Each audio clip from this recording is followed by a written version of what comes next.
Hey, how's everyone doing? Welcome to 312 Bulls. I'm your host, Luis Rodriguez. Now let's get into the Knicks versus Bulls game. In the first half, it was a bit of a back and forth game.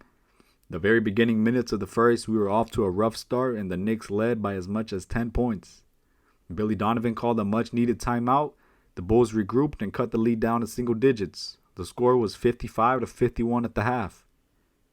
In my opinion, there were a lot of defensive mistakes, such as not closing in on shooters and letting the Knicks score inside. This has been one of my biggest concerns for the team, as in many of their games, they let their opponents score too many points inside the paint. As much as I talk about the Bulls struggling on their inside defense, I must also talk about their perimeter defense. Through most of the Bulls' regular season games, I admired our perimeter defense, but throughout this game, we just left too many players wide open. Whether our opponent made the shot or not, we can't leave players that can shoot open. Players like Kemba and Evan Fournier got easy looks that helped the Knicks lead most of the game. The third quarter was similar to the first half, where we couldn't stop the Knicks from scoring, and most of the time both teams were trading shots back and forth. I always say that our best offense is our defense, and unfortunately, our defense was shaky at best. We had some good defensive moments, but it wasn't consistent enough for the whole team. The Bulls were getting destroyed inside and were forced to play smaller than usual. This was due to Patrick Williams' unfortunate injury. Without Patrick, our small ball team didn't have enough to rebound and defend against the much taller Knicks. The Knicks out-rebounded us 49-37, but it was their offensive rebounds that killed us. In those scenarios, the Bulls need to box out and not let the Knicks get free rebounds. Due to our loss of Patrick Williams, we got to see a couple minutes from Tony Bradley and Ayo Dosunmu. In my opinion, I think we should have gave some more minutes to Tony Bradley to help us in the rebounding department.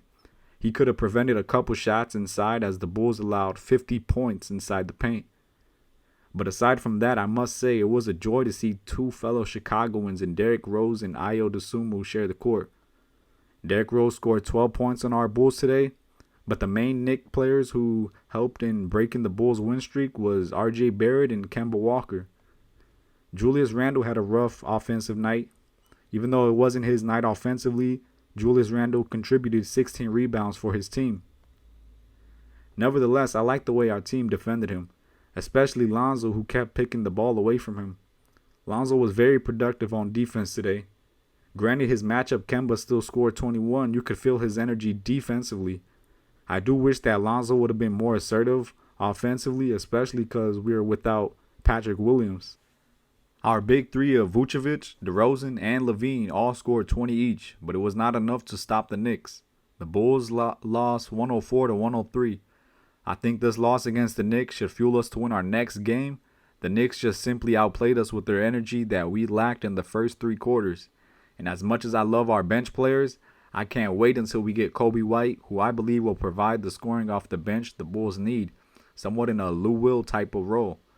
I'm sure there were many other reasons we lost this game. Let me know what you guys think we could have done better, and do you think Patrick Williams will bounce back from the slump that he is in?